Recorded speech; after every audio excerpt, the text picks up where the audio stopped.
तो आज के इस वीडियो में हम बात करेंगे जो आपका सब्जेक्ट कोड है BEV AE181, जो हमने new course new series start किया है। उसमें मैंने आपको 2 चैप्टर पढ़ा दिया है। जो हमारा पहला चैप्टर था वो हमारा क्लियर हो गया, और जो हमारा दूसरा चैप्टर था वो भी हमारा क्लियर हो गया। और जो पहला चैप्टर का MCQ क्वेश्चन था वो भी क्लियर हो गया, सेकेंड चैप्टर का भी MCQ क्वेश्चन क्लियर हो गया। आपको इस वीडियो के डिस्क्रिप्शन में इन दोनों चैप्टर का लिंक मिलेगा, प्लस इन दोनों चैप्टर का आपको MCQ क्वेश्चन के वीडियो का भी लिंक इसी वीडियो के नीचे आपको मिलेगा। जाकर वहां पे आप वीडियो को देख सकते हो। ठीक है, तो आज हम बात करेंगे तीसरा चैप्टर, जिसका नाम है प्रमुख परितंत्र। ठीक है, चैप्टर का नाम है प्रमुख परितंत्र। इसको हम समझेंगे और बिल्कुल इजी एक्सप्लेनेशन आपको इस वीडियो में मिलने वाला है। और एक ही वीडियो में हमारा जो पूरा चैप्टर है ये बिल्कुल खत्म हो जाएगा। और अगर आप ये नया कोर्स हमारा ज्वाइन करे हो तो आपको ये पूरा चैप्टर देखकर चलना है 1 से लेकर 14 तक। ठीक है, तो आपका जो पूरा किताब है वो क्लियर हो जाएगा। और इस वीडियो में आपका ये चैप्टर सरल भाषा में समझाऊंगा, आपको टॉपिक के हिसाब से बताऊंगा, और परीक्षा के लिए क्या उपयोगी है ये भी आपको बताऊंगा। बिल्कुल क्लियर आपको ये चैप्टर समझा दूंगा। ठीक है, तो चलते हैं आगे।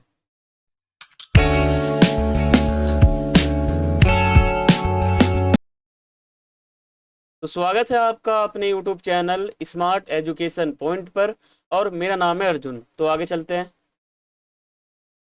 और आप मुझे सोशल मीडिया पे फॉलो कर सकते हो। अगर आपका कोई सवाल है, किसी प्रकार की कोई क्वेरी है, तो आप मुझसे पर्सनली इंस्टाग्राम पे आके पूछ सकते हो, और फेसबुक पे पूछ सकते हो। दोनों का यूजर नेम आप सभी के सामने लिखा हुआ है।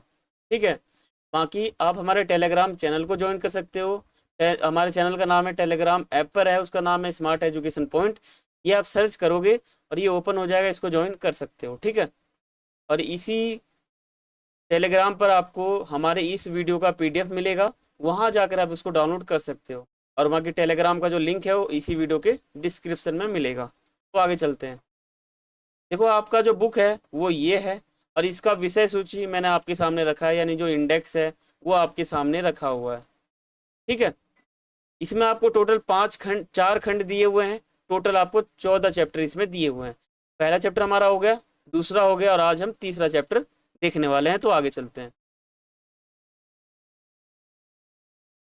देखो, पहले मैं आपको बताऊंगा इस अध्याय के हमारे मोस्ट इंपोर्टेंट टॉपिक कौन से हैं, यानी कौन कौन से टॉपिक आपको इस अध्याय में पढ़ने हैं।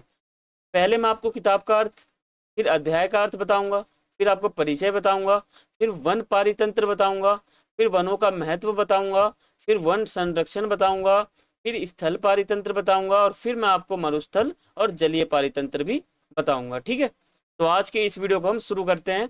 और बाकी मैं आपको बता दूं, आपको हमारे वीडियो को स्किप करके नहीं देखना है, आपको वीडियो को जो है शुरू से लेकर एंड तक कंप्लीट देखना है, तभी आपको चैप्टर के टॉपिक समझ में आएंगे। ठीक है, और जैसा कि मैं आपको बता दूं, आपका जो पेपर होता है वो होता है MCQ टाइप। ठीक है, MCQ टाइप होता है, और उसमें कहीं से भी क्वेश्चन पूछ सकते हैं। तो जो मैं आपको चैप्टर पढ़ा रहा हूँ इसमें मैं आपको मेन पॉइंट भी बताते हुए चलूंगा, और क्या क्या क्वेश्चन पूछा जाता है एग्जाम में वो भी मैं आपको बताते हुए चलूंगा। इसलिए आपको वीडियो स्किप नहीं करना है, आपके फायदे के लिए बहुत ही जरूरी ये है। ठीक है, तो अब हम शुरू करते हैं अपना वीडियो। पहला टॉपिक आपके सामने है, किताब का क्या अर्थ है। देखो, जो आपका किताब है BEV AE181 का, इसका नाम है पर्यावरण अध्ययन पर क्षमतावर्धक अनिवार्य पाठ्यक्रम। और जैसा कि मैंने आपको पहले चैप्टर में भी बताया था इसका अर्थ, और दूसरे चैप्टर में भी आपको अर्थ बताया था। इसमें आप जो है पर्यावरण से रिलेटेड जो भी चीजें होती हैं, जो भी पाठ्यक्रम होता है, वो सब आप इसमें पढ़ोगे। चाहे वो नदी हो, झील हो, तालाब हो, मनुष्य हो, ठीक है, पृथ्वी हो, या पर्यावरण हो, या पेड़ हो, या जीव जंतु हो, कुछ भी हो, आप सब कुछ इसके अंदर पढ़ोगे। ठीक है, आगे चलते हैं। अब हम बात करेंगे दूसरा टॉपिक। देखो, सबसे पहले मैं आपको पढ़ाता हूँ या आपको बताता हूँ, तो पहले मैं आपको अध्याय का अर्थ बताता हूँ। अध्याय के अर्थ बताने से फायदा ये होता है कि आपको चैप्टर समझ में आने लग जाता है। अगर आपको चैप्टर का अर्थ पता होगा ना, तो आपको चैप्टर कहीं ना कहीं आधा समझ में आ जाता है, यानी 50% आपका वहीं क्लियर हो जाता है अगर आपको चैप्टर का अर्थ पता होता है तो। ठीक है, तो चैप्टर का नाम है प्रमुख पारितंत्र। देखो, प्रमुख पारितंत्र का मतलब क्या है, जैसे आपने पारिस्थितिक तंत्र समझा था, उसमें क्या था कि पूरा का पूरा इकोसिस्टम, पूरा का पूरा जीव जंतु, पूरा श्रृंखला हमने उसमें समझा था। ये भी सेम उसी प्रकार है। ठीक है, यानी आप कह सकते हो पारिस्थितिक और पारितंत्र दोनों लगभग एक ही हैं, दोनों में अंतर नहीं है। ठीक है, इसमें आप प्रमुख पारितंत्र समझोगे, बाकी मैं आपको चैप्टर शुरू होते होते बता दूंगा। और बाकी मैं आपको बता दूं, चैप्टर जैसे मान लो आपका पेपर होता है 181 सब्जेक्ट का, आपका पर्यावरण का, तो इसमें जो पेपर होता है वो होता है एमसीक्यू टाइप। ठीक है, तो मैं आपको ज़्यादा लंबा लंबा टॉपिक नहीं बताऊंगा, क्योंकि आपको थ्योरी में तो लिखना नहीं है। ऐसा ना हो कि आपके 20 नंबर क्वेश्चन आते हो और मैं आपको थ्योरी बता दूं, ऐसा तो है नहीं। तो आपका एमसीक्यू आएगा, तो मैं आपको सिर्फ और सिर्फ मेन टॉपिक बताते हुए, प्लस ऐसा नहीं है कि मैं आपको टॉपिक नहीं बताता, आपके बुक में जितने टॉपिक दिए हुए हैं पूरा क्लियर चैप्टर बताता हूँ आपको, एक एक टॉपिक आपको क्लियर करके चलता हूँ। ठीक है, हमारा जो ये चैप्टर चलता है ये आपकी बुक के अकॉर्डिंग पूरा टॉपिक क्लियर करके चलता है।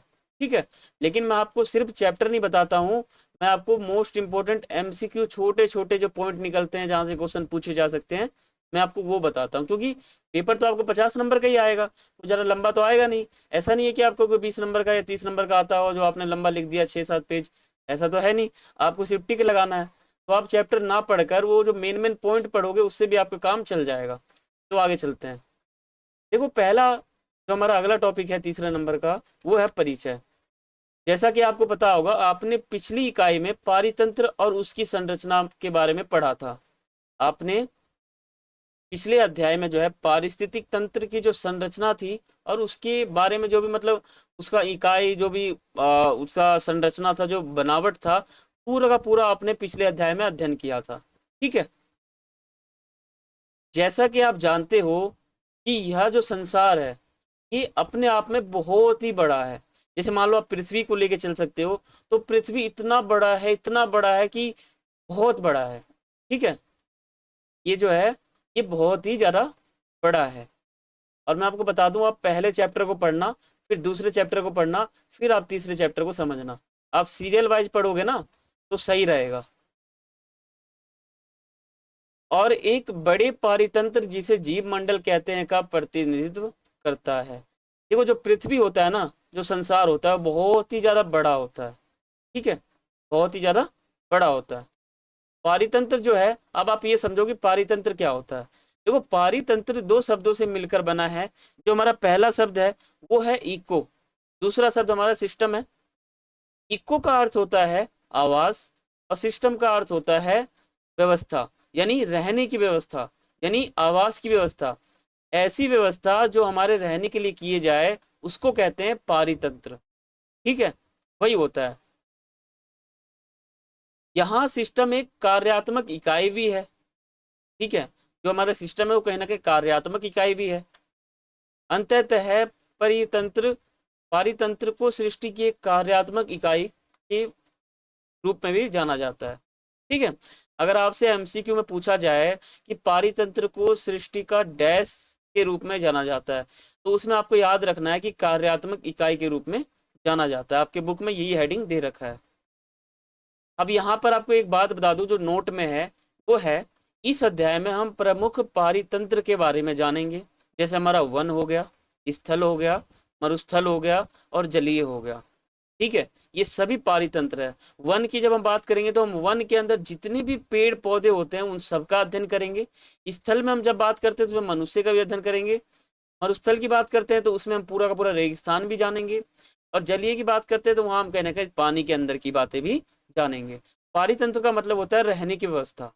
अब वन का मतलब क्या है? जंगल में रहने की व्यवस्था। स्थल का मतलब क्या है? स्थल में रहने की व्यवस्था। मरुस्थल का मतलब क्या? मरुस्थल में रहने की आवश्यकता या व्यवस्था। और जलीय का मतलब क्या होता है? जल में रहने की व्यवस्था। तो ये सब पारितंत्र है। ठीक है, अब चलते हैं आगे। अब हम बात करते हैं अगला टॉपिक जो है हमारा वन पारितंत्र। अब हम ये समझेंगे कि वन पारितंत्र क्या होता है। मैं आपको टॉपिक वाइज समझा रहा हूँ, आपने टॉपिक देख लिया, वीडियो को रिवर्स करके आप देख सकते हो टॉपिक हमारे कितने थे। देखो, समझते हैं। देखो, वन जो है ना, इसकी उत्पत्ति जो है वो लैटिन शब्द फोरिस से हुई है। जब आपसे एमसीक्यू में पूछा जाए कि जो वन शब्द है इसकी उत्पत्ति कहाँ से हुई है, तो आपको बनाना है कि जो लैटिन शब्द है इससे हुआ है। लैटिन जो है ना, लैटिन भाषा, उसके शब्द फोरिस से हुआ है। भाषा हमारा ये है और शब्द हमारा फोरिस है, जिसका अर्थ है बाहर, इसका संदर्भ माना जाता है। इसका मतलब क्या है? जो हमारा वन पारितंत्र होता है, इसका मतलब होता है जहां बाहर की जो क्षेत्र होती है, यानी शहर के जो बाहर का क्षेत्र होता है, गांव के बाहर की जो सीमा होती है ना, उनको कहते हैं जंगल या वन। मान लो कि हमारा पूरा का पूरा गांव फैला हुआ है, अब इस गांव के बाहर का जो क्षेत्र है ना, जो जंगली क्षेत्र है, उसी को कहते हैं वन। ठीक है, जहां कोई नहीं रहता हो। अब जंगल में तो कोई रहता नहीं होगा। ठीक है, हमारे गांव, शहर और कस्बे के बाहर वाले क्षेत्र को कहते हैं वन। क्लियर है? अब आगे चलते हैं।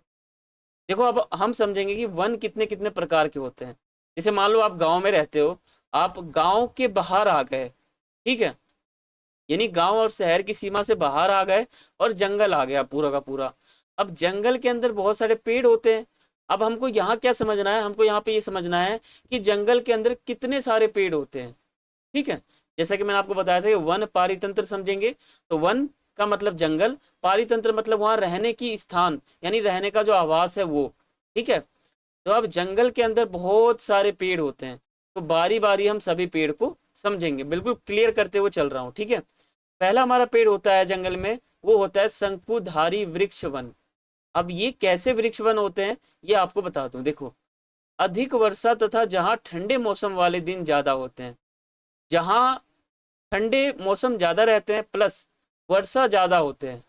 ठीक है, तथा गर्मियों के दिन कम होते हैं। इसी विशेषता इसकी विशेषता यह है कि इसमें बोरियल, ठीक है, बोरियल शंकुधारी वृक्ष वन मिलते हैं। देखो, जहाँ ठंडे मौसम पड़ते हैं, जहाँ वर्षा होता है, गर्मी कम रहती है, वहां पर होता है शंकुधारी वृक्ष वन। ठीक है, जैसे हमारा स्प्रूस हो गया, चौड़े वाले जो वृक्ष है वो हो गए। ठीक है, ये हमारा हो जाता है शंकुधारी। अगला जो हमारा वृक्ष है वो है शीतोष्ण वर्षा वन। अब शीतोष्ण वर्षा वन क्या होता है ये समझते हैं। देखो, शीतोष्ण वर्षा वन किसी अन्य वर्षा वन से अधिक ठंडे होते हैं।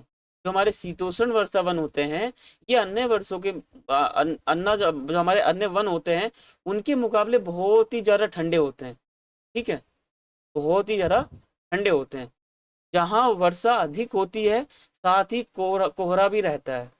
ठीक है, जो शीतोष्ण वन होता है वो अन्य वर्षा से बिल्कुल ठंडे होते हैं, प्लस यहाँ पे कोहरा भी सबसे ज़्यादा रहता है। ठीक है, ये हमारा हो जाता है शीतोष्ण वर्षा वन। तीसरा हमारा जो वन है वो है उष्ण कटिबंधीय वर्षा वन।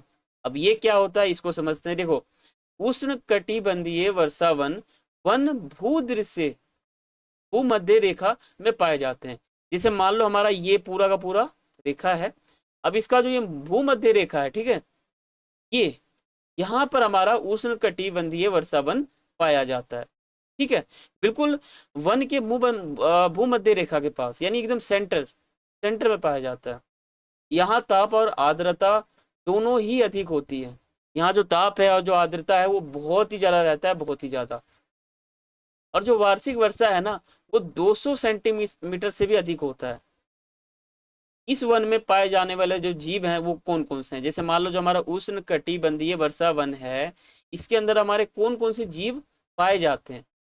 ठीक है, कौन कौन से जीव पाए जाते हैं, जैसे हमारा जलीय सरीसृप हो गए, छिपकलियाँ हो गई। ठीक है, सांपों की जो कई प्रजातियां होती हैं, ठीक है, कई प्रकार होते हैं सांपों के, वो पाए जाते हैं यहाँ पर इस जंगल में।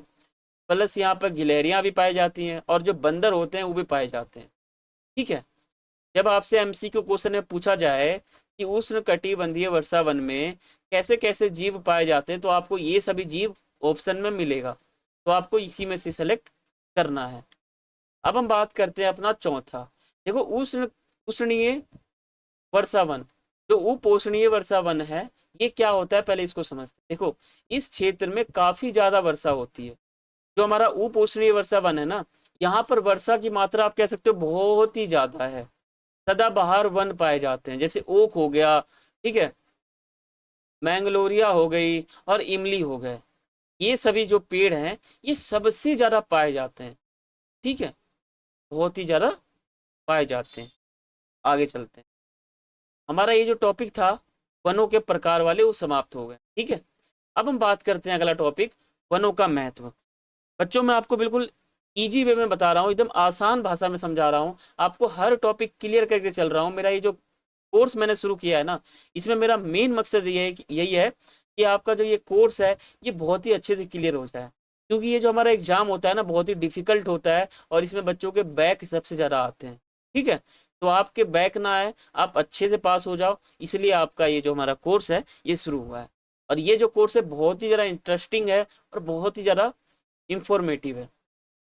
अब हमारा टॉपिक है वनों का महत्व। आखिर जो हमारे वन होते हैं, जो जंगल में हमारे वन होते हैं, पेड़ होते हैं, इनका क्या क्या महत्व होता है हम ये समझते हैं। देखो, पहले हम वन के बारे में समझेंगे। ठीक है, वन हमारे ग्रह के फेफड़े हैं। जो हमारा वन होता है ना, वो मानव के लिए बहुत ही बड़ा काम करता है। मानव का जो फेफड़ा है ना वो वन ही होता है। वन के बिना जो इंसान है वो सांस नहीं ले सकता। वनों का महत्व तो हमारे जीवन में बहुत ही ज्यादा है, जो हमें सांस लेने के लिए ऑक्सीजन प्रदान करता है। अब देखो, अगर वन नहीं होगा ना तो हमें ऑक्सीजन कौन देगा। ठीक है, जलवायु को स्थिर रखते हैं। अब जो हमारा वन होता है वो जलवायु को बिल्कुल स्थिर रखते हैं, और बाढ़ तथा मिट्टी के कटाव को भी रोकते हैं। जो हमारा वन होता है वो बाढ़ को आने से रोकता है, प्लस जो मिट्टी के कटाव है उनको भी रोकता है। अब देख रहे हो वनों के कितने महत्व हैं। देखो, यह जो हमारा वन है ये अमूल्य प्राकृतिक संपदा है। ये वन जो है ना इसका कोई मूल्य नहीं है, ये प्राकृतिक बहुत ही बड़ा अमूल्य संपदा है, और इसका बहुत ही महत्व। ठीक है, लाखों वन्य जीवों का घर होने के साथ साथ मानव जीवन के लिए आवश्यक जल, ठीक है, भोजन, औषधियां का मुख्य स्रोत है। जो हमारा वन होता है ना, वो जो वन्य जीव हैं उनको रहने के लिए वो साधन भी होता है जंगल। ठीक है, जो हमारे वन्य जीव होते हैं वो जंगल में रहते हैं, तो पेड़ कहीं ना कहीं वन्य जीवों को भी आसरा देता है, प्लस वो मानव को भी, मनुष्य को भोजन देता है, मनुष्य को जल देता है, और मनुष्य को जो औषधियां हैं, जो दवाइयां हैं, वो भी प्रोवाइड कौन करवाता है, तो वन ही करवाते हैं। देख रहे हो वनों का कितना महत्व है। ठीक है, तो जब आपसे एमसीक्यू क्वेश्चन पूछे जाए ना, तो वहां पे आपको ये बताना है पॉइंट टू पॉइंट। एमसीक्यू में आएगा क्वेश्चन तो उसमें आपको पॉइंट देकर चलना है कि वनों के महत्व में क्या ऑप्शन दिया हुआ है। जो ऑप्शन सही होगा तो सही पे टिक लगाना है। अगर क्वेश्चन में पूछेगा कि कौन सा वनों का महत्व नहीं है, तो जब नहीं है पूछेगा तो आपको नहीं है वाले पे आंसर देना है। देखो, वनों के महत्व को अब हम डीपली समझते हैं। देखो, वनों का महत्व, ठीक है, यानी इंपॉर्टेंस ऑफ फॉरेस्ट्स। वनों से हमें कई प्रत्यक्ष और अप्रत्यक्ष लाभ मिलते हैं। जो हमारे वन होते हैं ना उनसे हमें प्रत्यक्ष रूप से भी लाभ मिलता है, यानी सीधा भी लाभ मिलता है, और एक क्या है, पीठ पीछे भी लाभ मिलता है। प्रत्यक्ष मतलब सीधा लाभ मिलेगा, अप्रत्यक्ष मतलब जो सीधा नहीं मिलेगा।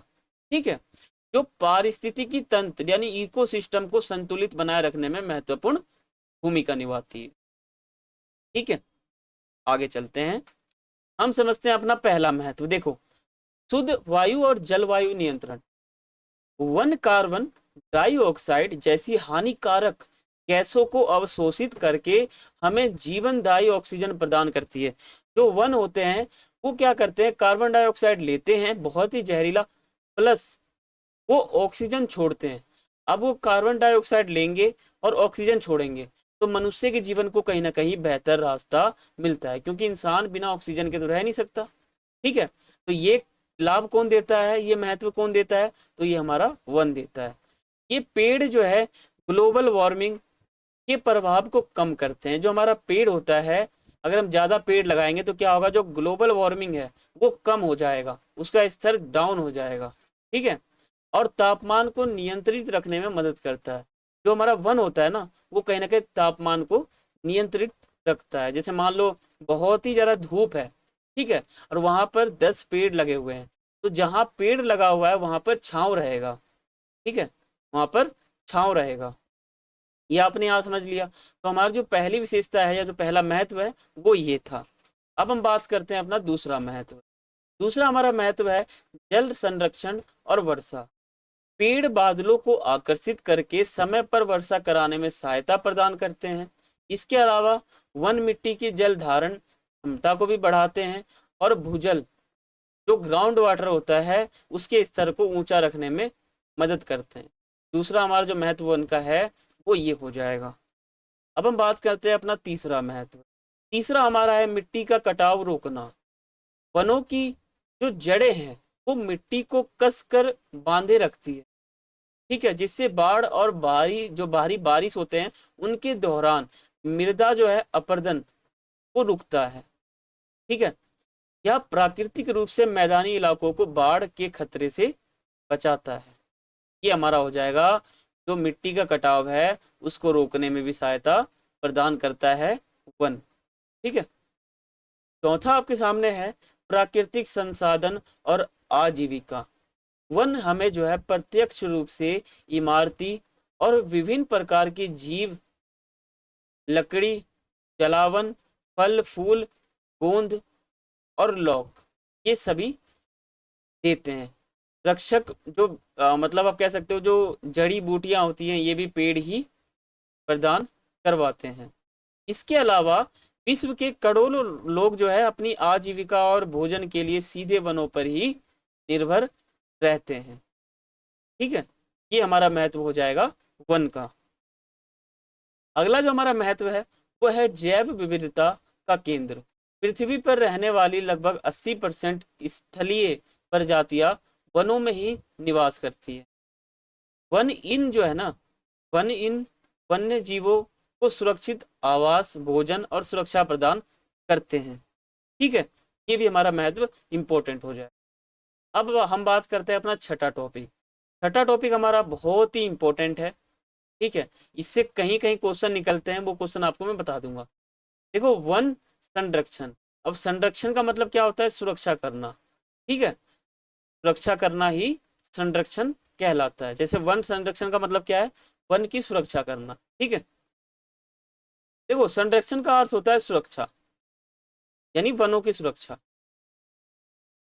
हमें वनों की सुरक्षा करना चाहिए ताकि हमारा जीवन स्वस्थ और बेहतर बन सके, क्योंकि वन ही मानव का जीवन होता है।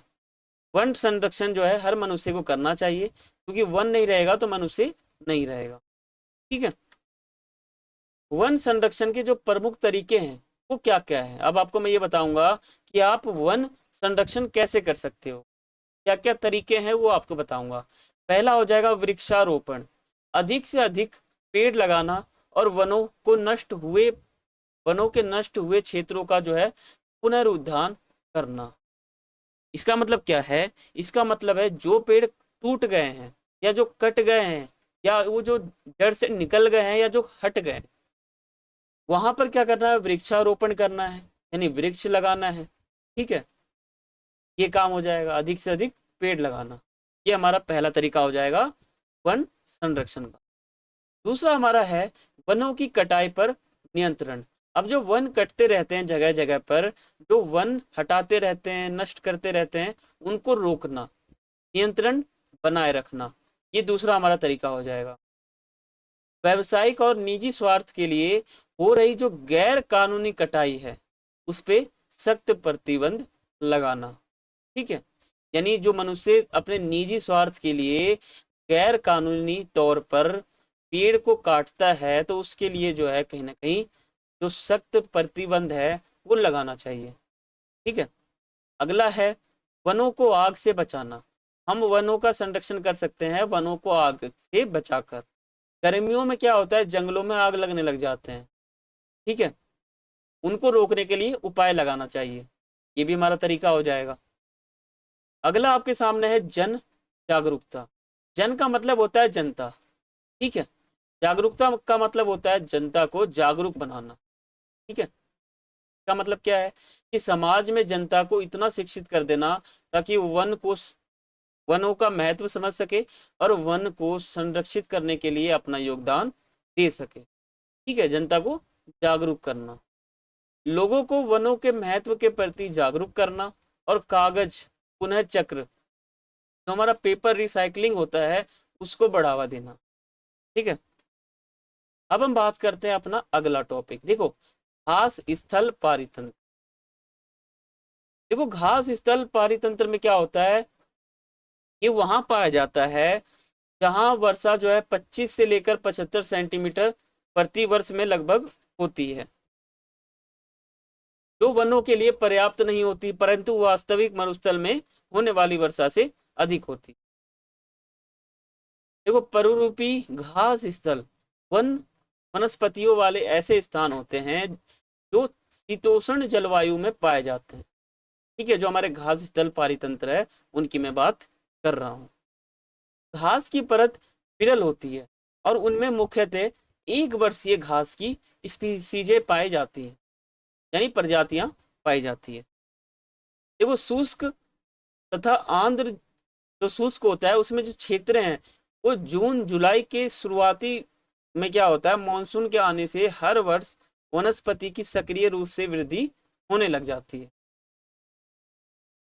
जीव जो है ना, सन्निहित सितंबर से अक्टूबर तक अपनी चरम स्थिति तक वृद्धि कर लेती है। फलोत्पादन नवंबर तक जो है पूरा हो जाता है और उसके बाद पौधे सूख जाते हैं। जैसा कि आपने देखा होगा, उत्तरी भारत में क्या होता है, उपोष्ण भागों में सर्दियों में वर्षा होती है। आमतौर पर क्या होता है, दिसंबर और जनवरी में दूसरी बार वनस्पतियों की वृद्धि होने लग जाती है। ठीक है, तो जो हमारा घास स्थल था वो कुछ इस प्रकार का था। यहाँ पे आपसे क्वेश्चन क्या पूछ सकता है, वो ये पूछ सकता है कि घास स्थल पारितंत्र में जो वर्षा है वो प्रतिवर्ष कितने से कितने सेंटीमीटर के बीच होती है। तो आपको याद रखना है 25 से 75 सेंटीमीटर। ठीक है, और यहाँ कैसे कैसे आते हैं, तो आप घास स्थल और वनस्पति कह सकते हो। ठीक है, इसके बाद आपसे जून जुलाई का महीना, सितंबर अक्टूबर का महीना, दिसंबर जनवरी का महीना और जब घास सूख जाते हैं वो महीना भी आपसे पूछा जा सकता है एमसीक्यू क्वेश्चन में। अगला टॉपिक हमारा है मरुस्थल पारितंत्र। अब हम समझते हैं कि जो मरुस्थल पारितंत्र होता है ये क्या होता है। देखो, मरुस्थल का मतलब होता है रेगिस्तान। ठीक है, जहां पर बहुत कम वर्षा होती है, साथ ही ताप में भी उतार चढ़ाव आते रहता है। यहाँ के जो पौधे होते हैं वो कुछ इस प्रकार के होते हैं, जैसे आर्गन पाइप कैक्टस या क्रियासोट झाड़ियाँ हो गई। ठीक है, यहाँ पर कुछ ऐसे जीव पाए जाते हैं जो बगैर पानी पिए ज़्यादा समय तक रह सकते हैं, जैसे ऊँट हो गया। अब रेगिस्तान में क्या है, ऊँट चलता है। ठीक है, तो ज़्यादा समय तक पानी ना पीने के कारण भी जिंदा रह सकते हैं। यहाँ पर छिपकलियाँ भी पाई जाती हैं, 18 स्पीसीज, और सांपों के 18 स्पीसीज भी पाई जाती हैं। यानी छिपकलियाँ की जो 18 प्रजातियाँ, सांपों का भी जो 18 प्रकार है वो पाए जाते हैं रेगिस्तान में। ठीक है, नौवां टॉपिक आपके सामने है जलीय पारितंत्र। जलीय पारितंत्र का मतलब होता है जल के अंदर आवास। ठीक है, जैसा कि आपने पारितंत्र का मतलब समझा था आवास, और जलीय मतलब जल के अंदर जो आवास होता है, जो मछलियाँ रहती हैं, जो शार्क रहता है। ठीक है, जो वहाँ पौधे रहते हैं, जो भी वहाँ पे समुद्री जीव रहते हैं उनके बारे में आप पढ़ेंगे। जलीय पारितंत्र के अंदर शामिल होते हैं हमारे तालाब, हमारे झील हो गए, हमारे नदी हो गए और महासागर हो गए। ठीक है, इन सब के बारे में हम पढ़ते हैं जलीय पारितंत्र के अंदर। जैसा कि नाम से पता चलता है, जलीय मतलब जल से जुड़ा हुआ। देखो, ये जो हमारा जलीय पारितंत्र है इसमें हम टोटल इतने टॉपिक पर डिस्कस करेंगे। हमारा पहला टॉपिक इसके अंदर का है वो है जलीय जीव, दूसरा है अलवण जलीय पारितंत्र, तीसरा है सरित पारितंत्र नदियां, चौथा है समुद्र पारितंत्र, और अगला है हमारा ज्वारंत मुख। ठीक है, तो हम इन इतने टॉपिक को हम क्लियर करके इस टॉपिक में चलेंगे। तो आगे चलते हैं। पहले हम समझते हैं जलीय जीव। देखो, जलीय जीव आपको पहले क्लियर समझना है, क्योंकि आपके जितने भी क्वेश्चन बने हैं एमसीक्यू टाइप में उसमें ज़्यादातर यहीं से पूछा गया है। अगर तीसरे चैप्टर से क्वेश्चन पूछा जाता है ना तो यहीं से पूछा जाता है, तो ये आपको क्लियर करके चलना है। देखो, यह वह जीव है जो वायु और जल पर रहते हैं। ठीक है, जिसे हम फ्लोटिंग प्लांट्स कहते हैं। जैसे कि जल पर जो तैरने वाले पौधे हैं ना, इन पर कुछ इस हिस्सा जो है जल का होता है, कुछ मतलब जो आधा हिस्सा वो बाहर रहते हैं, आधा हिस्सा वो जल के अंदर रहते हैं। तो उनको क्या कहते हैं, उनको पटलक कहते हैं। ठीक है, उसको कहते हैं पटलक। जलीय जीव में जो हमारा अगला प्रकार है, मैं आपको टॉपिक क्या समझा रहा हूँ वो आपको पता था। उसके अंदर हमारा पहला टॉपिक क्या था, जलीय जीव। अब जलीय जीव के अंदर हमारे कुछ टॉपिक है वो मैं आपको बता रहा हूँ। देखो, दूसरा हमारा है तरणक। अब तरणक क्या है, इस वर्ग में वह प्राणी आते हैं जो तैरते हैं। ठीक है, यह प्राय बड़े होते हैं। इन प्राणियों का साइज कीड़े मकोड़े से कई गुना ज्यादा बड़ा होता है। ऐसा भी हो सकता है कि यह जल में रहने वाले सबसे बड़े प्राणी हो, जैसे हमारा ब्लू व्हेल हो गया, ये सबसे बड़ा होता है। ठीक है, ये बहुत ही बड़े साइज के होते हैं। तीसरा हमारा हो गया परिपादप। ठीक है, ये ऐसे जीव होते हैं जो तली पंख के ऊपर निकले पदार्थियां जड़ जमाए पौधे के तनों और पत्तियों पर संलग्न या चिपके रहते हैं। आमतौर पर जो स्तनबंध है, स्थानबंध शैवाल और उनके संबंध प्राणियों के समूह इस वर्ग में आते हैं। जो हमारा परिपादप होता है, ये ऐसे जीव होता है जो तली पंख ऊपर निकले पदार्थों जड़ जमाए पौधे के तनों और पत्तियों का संलग्न में चिपके होते हैं। इसका मतलब यह है कि जो आपका पत्ता है इससे कहीं ना कहीं चिपका रहता है। ठीक है, ये हमारा हो जाता है परिपादप। अगला है आपके सामने पल्वक। पल्वक तो और ज्यादा इंपॉर्टेंट है, इससे क्वेश्चन बहुत ही बार हर बार आता है। ठीक है, हर बार यहाँ से एमसीक्यू क्वेश्चन बन ही जाता है पल्वक। ठीक है, इस वर्ग में तेजी से बहती हुई कुछ जल राशियां को छोड़कर सभी जलीय पारितंत्रों में पाए जाते हैं। ठीक है, पाए जाने वाले इस वर्ग में दोनों सूक्ष्म पादप, जैसे हमारा पादप पल्वक प्राणी आमतौर पर हमारा क्रस्टेशियन हो गया, हमारा प्रोटोजोआ हो गया, ये सभी हमारे यहाँ पाए जाते हैं। सिर्फ पल्वकों की चलन शक्ति सीमित है, इसलिए जलीय परितंत्रों में इसका वितरण मोटे तौर पर धाराओं द्वारा नियंत्रित रहता है। ज्यादातर जो पादप पल्वक है वो प्राणी पल्वक कम से कम थोड़ी गति कर जो है ना सकने की क्षमता रखते हैं। ये हमारा क्या हो जाता है, हमारा जलीय जीव के अंदर जो पल्वक है वो हो जाता है। देखो आप समझते हैं हम नितलक। नितलक क्या होता है, देखो नितलक या इसको हम नितलस्त भी कह देते हैं। ठीक है, जो जल राशि की तली या नितलस्त क्षेत्र में या उसमें कह सकते हो आप पाए जाते हैं। इनमें क्या होता है, पर्यावरण के प्रति अनेकों पर्याप्त अनुकूलन होता है, क्योंकि खुले जल अथवा सतह यानी जो हमारा पृष्ठ की अपेक्षा है वहाँ तली अधिक विविध आवास होते हैं। ठीक है, नितलक में क्रैब, लॉबस्टर और स्पॉन्ज पाए जाते हैं। ठीक है, जैसे आपका ये नदी हो गया, अब इसके अंदर क्या, ये हमारा हो गया तर्णक। ठीक है, जो बहुत ही बड़े होते हैं। उसके बाद हमारा वैलांचली पल्वक हो गया, फिर इसके नीचे आप जाओगे तो यहाँ पे नितलक हो गया, ये हमारा हो जाता है नितलक, जैसा कि आपको यहाँ पे फोटो में भी बताया हुआ है। तो आगे चलते हैं, अब हम समझते हैं अलवण जलीय पारितंत्र। जैसा कि आपने छोटी छोटी क्लासों में पढ़ लिया था कि लवण का मतलब क्या होता है, लवणीय जल उसको कहते हैं जो बहुत ही खारे होते हैं प्लस उसमें नमक की मात्रा ज़्यादा होती है, उसको कहते हैं लवणीय जल। और अलवणीय जल का मतलब क्या है, जो एकदम मीठे होते हैं, उसमें आप कह सकते हो कि नमक बिल्कुल भी नहीं है, जैसे हमारा नदी हो गया, तालाब हो गया, ये सब। और लवणीय में क्या होता है, उसमें हमारा समुद्र हो जाएगा। ठीक, वह जल जिसका जल चक्र चलता रहता है और जिसमें कम मात्रा में लवण पाया जाता है उसे अलवण जल कहते हैं। अलवण जल पारितंत्रों को दो भागों में बांटा गया है। पहला हमारा हो जाता है सरो, दूसरा हो जाता है सरित। ठीक है, यानी लैंटिक और लोटिक को समझते हैं। देखो जो हमारा सरो है तो लैनिस शब्द से बना है। आपसे क्वेश्चन पूछ सकते हैं कि जो सरो है वो किस शब्द से बना है, तो आपको याद रखना है लैनिस शब्द से बना है, जिसका अर्थ क्या होता है, शांत या स्थिर। ये ऐसे जल होते हैं ना, बिल्कुल शांत रहते हैं, वो स्थिर रहते हैं, हल्का सा भी उसमें कह सकते हो आप पानी का दबाव या लहरें वगैरह नहीं होती है, एकदम शांत रहता है, स्थिर रहती है, जैसे हमारा तालाब हो गया। ठीक है, यहाँ आपको ये समझना है ना कि जो अलवण जल होते हैं, जो अलवण होते हैं जिसमें आप कह सकते हो नमक नहीं होता, यानी जो मीठा जल होता है। अब मीठा जल हमारे दो प्रकार के हैं, एक है सरो और एक है सरित। सरित और सरो में फर्क है। जो हमारा सरो जल है ना वो कैसे होते हैं, वो बिल्कुल स्थिर होते हैं, जैसे हमारा तालाब हो गया।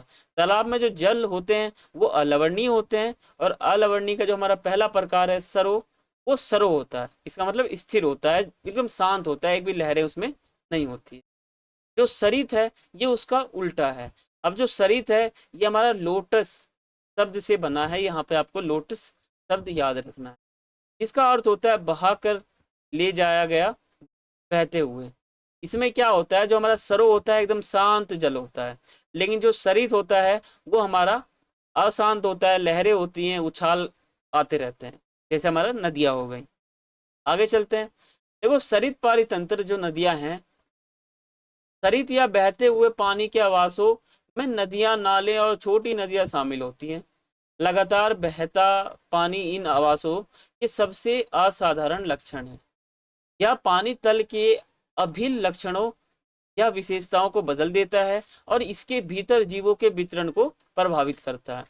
तो सबसे महत्वपूर्ण लक्षण यह है कि नदियां खुली, विवृत और विषमपोषी तंत्र है, जबकि झीलें जो है ना, अंतर्वाही अथवा बहिर्वाही नालों से होने वाली कुछ आंगतों और निर्गतों को छोड़कर, जो हमारा इसको छोड़कर जो है समृद्ध और संभवतः पूर्ण तंत्र होते हैं। झील में क्या होता है, पोषकों को कई काम में जो है लाया जा सकता है, जबकि नदियों में जो है किसी स्थल पर पौधे और प्रणालियों के लिए अस्थायी रूप से उपलब्ध पोषकों को काम में लाना आवश्यक है। ये हमारा हो जाता है सरित पारितंत्र नदियां। ठीक है, देखो समुद्री पारितंत्र समझते हैं। ये हमारा किसका टॉपिक चल रहा है, ये हमारा उसी के अंदर का टॉपिक चल रहा है जो मैंने आपको पहले बताया था। देखो समुद्री पारितंत्र क्या होता है, पृथ्वी का समुद्री पारितंत्र सबसे बड़ा तथा सबसे स्थायी पारितंत्र होता है। ये जो होता है ना बहुत ही स्थायी होता है और सबसे बड़ा पारितंत्र हमारा ये होता है। इसका महत्व भी सबसे ज्यादा होता है जो समुद्री पारितंत्र है उसका। समुद्र का पानी नमकीन है, इसको हम लवणीय जल कहते हैं। इसका 3.5% लवणता होती है इसके अंदर। आपको आंकड़ा याद रखना है 3.5। ठीक है, जैसे हमारा वेलांचली हो गया, यह मंडल समुद्री परितंत्र का तटीय क्षेत्र है। सामान्य भाषा में इस क्षेत्र को समुद्र तट कहते हैं। ठीक है, यहाँ पाए जाने वाले सामान्य प्राणी है, जैसे हमारा घोंगे हो गया, क्लैंप हो गए, ये सभी क्या है इसके अंदर पाए जाते हैं। दूसरा आपके सामने है नितलस्थ मंडल के जीवजात। यह समुद्र का सबसे, ये जो है ना समुद्र का वह क्षेत्र होता है जहाँ पर सूर्य का प्रकाश नहीं पहुँच पाता। यहाँ पर इस तरह के जीव पाए जाते हैं, जैसे कि हमारा समुद्री कोरल हो गया, स्पंज हो गए, ये सभी हमारे यहाँ पर नितलक मंडल के अंदर पाए जाते हैं। ये सभी जीव प्राणी यहाँ पर रहते हैं समुद्र के अंदर। ठीक है, अब हम बात करते हैं ज्वारंध मुख, ये हमारा लास्ट टॉपिक है उसका। देखो ज्वारंधन मुख क्या होता है, देखो सभी नदियां और झीलें आखिर में समुद्र में जाकर मिल जाती हैं। जितनी भी झीलें होती हैं, नदियां होती हैं, आखिर में जाकर समुद्र में मिल जाती हैं। कुछ नदियां वास्तविक समुद्र में मिलने से पूर्व अपना बहुत ही विशेष मंडल बना लेती है। यह मंडल जो है ना, इसी को हम कहते हैं ज्वारंध मुख मंडल। ठीक है, समझ गए। ज्वारंध मुख नदी और समुद्र के बीच एक संक्रमण मंडल है। यह एक ऐसी संक्रामिक का प्रतिनिधित्व करता है जिसके पारिस्थितिकीय लक्षण और जीवजात समुदाय हैं। ज्वारंध मुख विश्व के सबसे ज्यादा उत्पादी परितंत्र है। ज्वारंध मुख तटीय महासागर का एक अर्ध समृद्ध भाग है जिसमें खारा पानी होता है। यह एक और जो है ना, ये एक और तो समुद्र के मुक्त रूप से संबंधित है और दूसरी तरफ नदी के मुहाने से जुड़ा हुआ है। तथा जो अलवण जलपात होता है वो भारत में केरल के तट के साथ सुंदरवन में जो है खूब सारे ज्वारंध मुख देखे जा सकते हैं। जो हमारे ज्वारंध मुख होते हैं ये क्या होती हैं, जैसे मान लो सभी नदियां, झीलें, तालाबें जाकर जो आखिर में समुद्र में मिल जाती हैं, लेकिन कुछ नदियां, झील, तालाब हैं जो समुद्र में मिलने से पहले जो है ना अपना एक विशेष मंडल बना लेते हैं। उसी मंडल को हम कहते हैं ज्वारंध मुख। ठीक है, यहाँ पे जो हमारा ये चैप्टर है ये क्लियर हो गया। ठीक है, यहाँ मैंने आपको ये चैप्टर जो है प्रमुख पारितंत्र बिल्कुल विस्तारित रूप से समझाया है। मैंने आपको एक एक टॉपिक समझाया है। ठीक है, आपको इस वीडियो के नीचे जो है ना हमारे टेलीग्राम चैनल का लिंक मिलेगा, आप जाके हमारे टेलीग्राम चैनल को ज्वाइन कर सकते हो। वहाँ पर आपको इस वीडियो का PDF नोट्स प्रोवाइड कराया जाएगा, वहाँ से आप डाउनलोड कर सकते हो। ठीक है, तो मैं आशा करता हूँ कि वीडियो आपको बहुत ही अच्छा लगा है, बहुत ही ज़रा आपको चैप्टर समझ में आ रहे हैं। और बाकी आपको वीडियो कैसा लगा आप मुझे कमेंट करके जरूर बताना। बाकी आप चैनल पर नए हैं तो सब्सक्राइब करके बेल नोटिफिकेशन को ऑन करके रखें, ताकि हमारे वीडियो का नोटिफिकेशन आप तक पहुंचते रहे। बाकी वीडियो को लाइक करें, शेयर करें और कमेंट करके आप मुझे बताएं कि वीडियो आपको कैसा लग रहा है, ठीक है। बाकी आपको इस वीडियो का ये जो हमारा वीडियो है, इसके डिस्क्रिप्शन में आपको पहले चैप्टर का, दूसरे चैप्टर का complete full flash video link मिल जाएगा, प्लस आपको MCQ वीडियो जो लिंक है वो मिल जाएगा, ठीक है। बाकी हमारा जो कोर्स है इस चल रहा है, आप इस कोर्स को कंप्लीट देखेंगे तभी आपको समझ में आएगा। और आपके MCQ क्वेश्चन भी मैं प्रोवाइड करवाऊंगा, जब आपके पेपर रहेंगे तो आपको 200-300 प्लस MCQ क्वेश्चन करवाऊंगा, ताकि आपका रिवीजन होता जाए, ठीक है। तो मिलते हैं अगली वीडियो में, तब तक के लिए सभी को थैंक्स फॉर वॉचिंग। जय हिंद, जय भारत।